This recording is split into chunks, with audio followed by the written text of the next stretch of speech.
Hi friends, നമസ്കാരം. ഏതൊരു മനുഷ്യനും അടിസ്ഥാനപരമായിട്ടുള്ള കുറേ ആവശ്യങ്ങളുണ്ട്.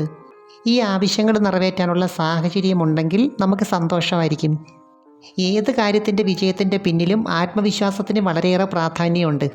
ഒരു കാര്യം എങ്ങനെ ചെയ്യണമെന്ന് വ്യക്തമായിട്ട് അറിയുമ്പോഴാണ് നമുക്കതിനകത്തൊരു ആത്മവിശ്വാസം കിട്ടുന്നത്.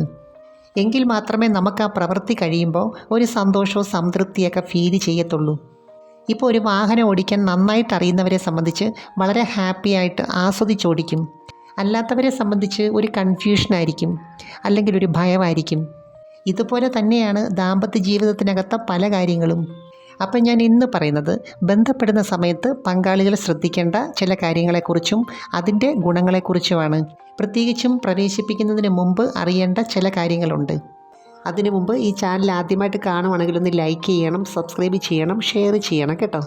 ശരിക്കും പറഞ്ഞാൽ ആ ഒരു ഷെയറിങ്ങിനകത്താണ് നമ്മുടെ യഥാർത്ഥ സന്തോഷം ഇരിക്കുന്നത്. ഇപ്പോൾ സ്ത്രീയും പുരുഷനും തമ്മിൽ ഒരു കാര്യം പങ്കുവയ്ക്കുമ്പോൾ അതിന് ചില രീതികളുണ്ട്. ഈ ബന്ധപ്പെടുന്ന സമയത്ത് മാത്രമല്ല, അന്നത്തെ ദിവസവും അതിന് മുൻപുള്ള സമയവും വളരെ പ്രധാനമാണ്. യഥാർത്ഥത്തിൽ സ്ത്രീ പങ്കാളിയെ സംബന്ധിച്ചിടത്തോളം വളരെ കുറച്ച് പേർക്ക് മാത്രമേ ഇതിനകത്ത് പൂർണ്ണമായിട്ടുള്ളൊരു സംതൃപ്തി കിട്ടുന്നുള്ളൂ. ചിലർക്കാണെങ്കിൽ ഒരു പകുതി ഓർഗാസം മാത്രമാണ് എക്സ്പീരിയൻസ് ചെയ്യുന്നത്. അതിൻ്റെ ഏറ്റവും പ്രധാനപ്പെട്ട ഒരു കാരണം എന്തോന്ന് വെച്ചാൽ നമ്മുടെ മൈൻഡ് സെറ്റ് തന്നെയാണ്.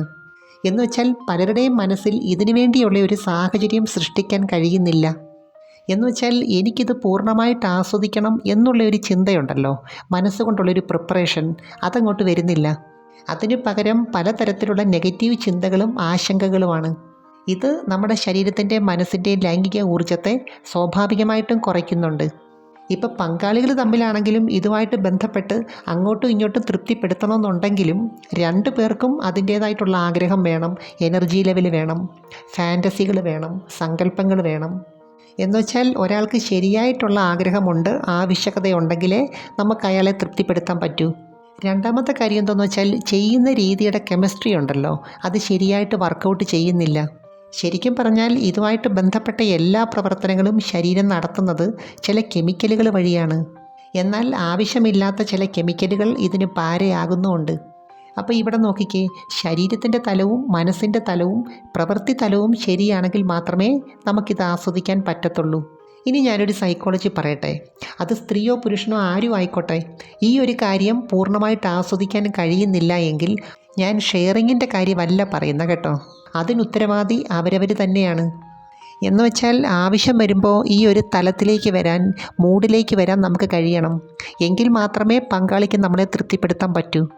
തന്നെയല്ല, ഇനി സ്വയമാണെങ്കിൽ പോലും നമുക്കതിനകത്തൊരു സംതൃപ്തി കണ്ടെത്താൻ പറ്റും.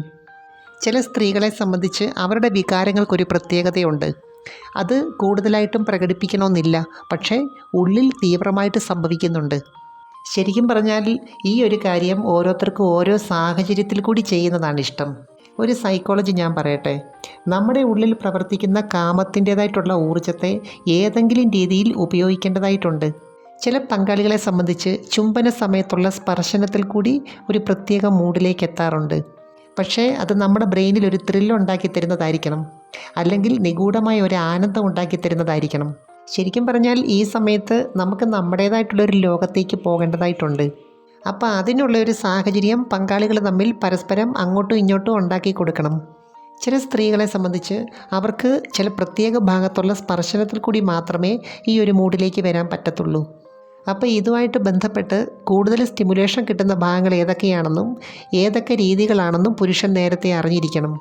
മിക്കവാറും സ്ത്രീകളെ സംബന്ധിച്ച് ചില ദിവസങ്ങളിൽ ബന്ധപ്പെടാനായിട്ട് തീവ്രമായ ആഗ്രഹം തോന്നാറുണ്ട്. അപ്പോൾ ഈ ദിവസത്തെ പെരുമാറ്റ രീതികൾക്ക്, സംസാരത്തിന് ഒക്കെ തന്നെ ഒരു പ്രത്യേകത കാണും. ശരിക്കും പറഞ്ഞാൽ നല്ല സ്നേഹവും അടുപ്പമൊക്കെയുള്ള പങ്കാളികളാണെങ്കിൽ അവരുടെ കണ്ണുകളിൽ കൂടി, അല്ലെങ്കിൽ ആ നോട്ടത്തിൽ കൂടിയൊക്കെ മനസ്സിലാക്കാൻ പറ്റും. തന്നെയല്ല, ഈ സമയത്ത് മാറിടത്തിൻ്റെ ഭാഗത്ത് എനർജി ലെവലും മനസ്സും ഒക്കെ കൂടുതലായിട്ട് ഫോക്കസ് ചെയ്യുന്നുണ്ട്. ഈ സമയത്ത് ഇവിടെ ചെയ്യുന്ന ക്രിയകൾക്ക് യോനി ഭാഗത്തെ സ്വാധീനിക്കാൻ പറ്റും. അതുപോലെ പുരുഷന്മാരെ സംബന്ധിച്ചും ഇതിനകത്ത് സ്വയം വിലയിരുത്തേണ്ടതായിട്ടുണ്ട്. അകത്തേക്ക് വരുന്നതിന് മുമ്പ് എന്തൊക്കെ കാര്യങ്ങളാണ് ചെയ്യേണ്ടത് എന്നുള്ളതിനൊരു വ്യക്തത വേണം. തന്നെയല്ല, അതുകൊണ്ട് കുറച്ച് പ്രാവശ്യം ഒഴിച്ചിൽ പോലെയുള്ള കാര്യങ്ങൾ ചെയ്യുവാണെങ്കിൽ കാര്യങ്ങളൊക്കെ അതിൻ്റെ പൂർണ്ണതയിലേക്ക് വരും. ഇവിടെ ഓർക്കേണ്ട ഒരു കാര്യം, താഴേന്ന് മുകളിലേക്ക് എന്ന രീതിയിൽ വേണം ചെയ്യാൻ. യോനി ഭാഗത്ത് ചെയ്യുന്ന എല്ലാ ക്രിയകളും അങ്ങനെ തന്നെ ആയിരിക്കണം. എന്നുവെച്ചാൽ നെർവിൻഡിങ്സ് ഏറ്റവും കൂടുതലുള്ള ചില സ്പോട്ടുകളുണ്ട്. യഥാർത്ഥ സംതൃപ്തിയുടെ രഹസ്യമിരിക്കുന്നത് അവിടെയാണ്. ഈ സമയത്ത് മനസ്സ് ഒരു പ്രത്യേക കേന്ദ്രത്തിലേക്ക് നമ്മൾ അറിയാതെ ഫോക്കസ് ചെയ്യുന്നുണ്ട്. രതിമൂർച്ച സമയത്ത് ക്രിസിരിയുടെ ഭാഗത്ത് കിട്ടുന്ന സ്ട്രോക്കുകൾക്ക് നമ്മുടെ ബ്രെയിനിനെ ഒരു പ്രത്യേക തലത്തിലെത്തിക്കാനുള്ള കഴിവുണ്ട്. പ്രത്യേകിച്ച് ബ്രെയിനിലെ ഹൈപ്പോതലാമസ് എന്ന ഭാഗം നന്നായിട്ട് പ്രവർത്തിക്കുന്നുണ്ട്. അതുകൊണ്ട് തന്നെ ഇതുമായിട്ട് ബന്ധപ്പെട്ട ഹോർമോൺസ് നന്നായിട്ട് സെക്രീറ്റ് ചെയ്യുന്നുണ്ട്. അപ്പോൾ ഇവിടെ പുരുഷന്മാർ ഓർക്കേണ്ട കാര്യം എന്താണെന്ന് വെച്ചാൽ അവസാന ഘട്ടത്തിന് മുൻപ് ചെയ്യുന്ന ഓരോ ക്രിയകളും വളരെ പ്രധാനമാണ്. അതുപോലെ ചില കാര്യം തുടർച്ചയായിട്ട് ബ്രേക്ക് ഇല്ലാതെ കുറച്ച് സമയം ചെയ്യേണ്ടി വരും. ശരിക്കും പറഞ്ഞാൽ അതിനകത്താണ് പങ്കാളിക്ക് പൂർണ്ണമായിട്ടുള്ളൊരു സംതൃപ്തി കിട്ടുന്നത്. എനിവേ, നമുക്ക് മറ്റൊരു വീഡിയോയുമായി വീണ്ടും കാണാം. അപ്പോൾ ചാനൽ സബ്സ്ക്രൈബ് ചെയ്യാൻ മറക്കരുത്, ലൈക്ക് ചെയ്യണം, അയക്കാൻ പറ്റുന്ന കൂട്ടുകാർക്കൊന്ന് അയച്ചു കൊടുക്കണം കേട്ടോ. Thanks for watching. See you next time. By.